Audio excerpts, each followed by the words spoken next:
Hi అండి, welcome back to my channel Padmaja's kitchen. ఈరోజు సొరకాయ టమాటా పచ్చడి ఎలా చేయాలో చూపిస్తున్నానండి.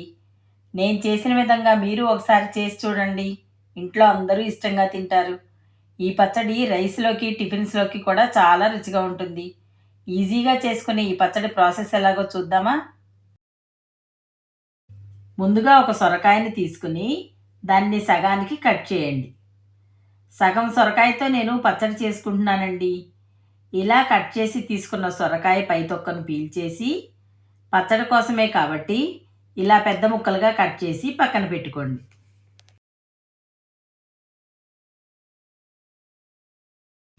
ఇప్పుడు 15 పచ్చిమిర్చిని శుభ్రంగా కడిగి 2 ముక్కలుగా తుంచి పక్కన పెట్టుకోండి. అదేవిధంగా 4 టమాటాలను కూడా కట్ చేసి పెట్టుకోండి.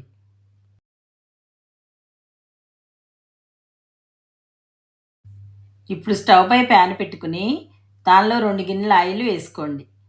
ఆయిల్ వేడెక్కిన తర్వాత దానిలో 2 టేబుల్ స్పూన్స్ పల్లీలు వేసుకుని ఒకసారి కలుపుతూ వేయించండి. తర్వాత దానిలో కట్ చేసిన పచ్చిమిర్చిని కూడా వేసుకుంటున్నానండి. మీ కారానికి సరిపడా పచ్చిమిర్చిని మీరు వేసుకోండి. ఇప్పుడు లో ఫ్లేమ్లో పచ్చిమిర్చిని కలుపుతూ వేయించండి. పచ్చిమిర్చి కొంచెం మగ్గిన తర్వాత దానిలో 2 స్పూన్స్ నువ్వులు వేసుకుని వీటన్నిటినీ కలుపుతూ మరికొంతసేపు వేయించండి. తర్వాత గుప్పుడు కొత్తిమీర కూడా వేసుకుని కొత్తిమీర మగ్గే వరకు వేయించండి. కొత్తిమీర వేయడం వల్ల పచ్చడి చాలా రుచిగా ఉంటుందండి. ఇలా అన్నీ వేగిన తర్వాత వీటన్నిటినీ తీసి ఒక ప్లేట్లో పెట్టుకోండి.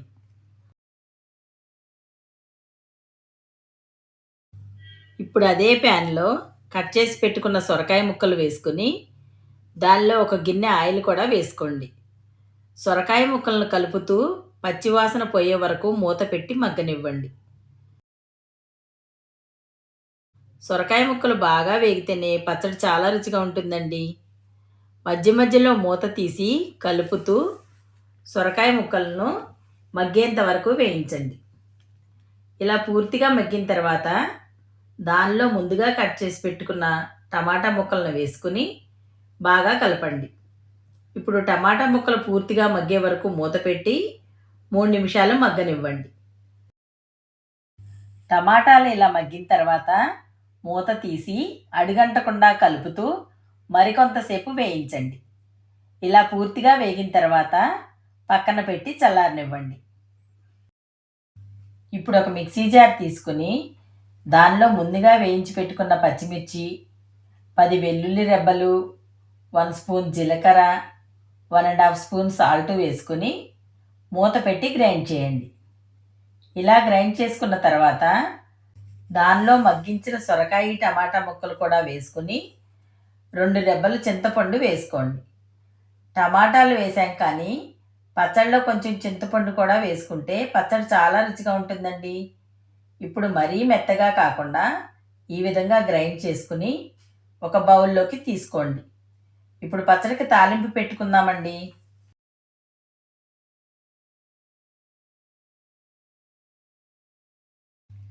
ఇప్పుడు స్టవ్ పై ప్యాన్ పెట్టుకుని దానిలో 2 గిన్నెల ఆయిల్ వేసుకుని ఆయిల్ వేడెక్కిన తర్వాత దానిలో 1 స్పూన్ పచ్చెనపప్పు, 1/2 స్పూన్ జీలకర్ర, 1/2 స్పూన్ ఆవాలు, కొద్దిగా కరివేపాకు, 1/2 స్పూన్ ఇంగువ వేసుకోండి.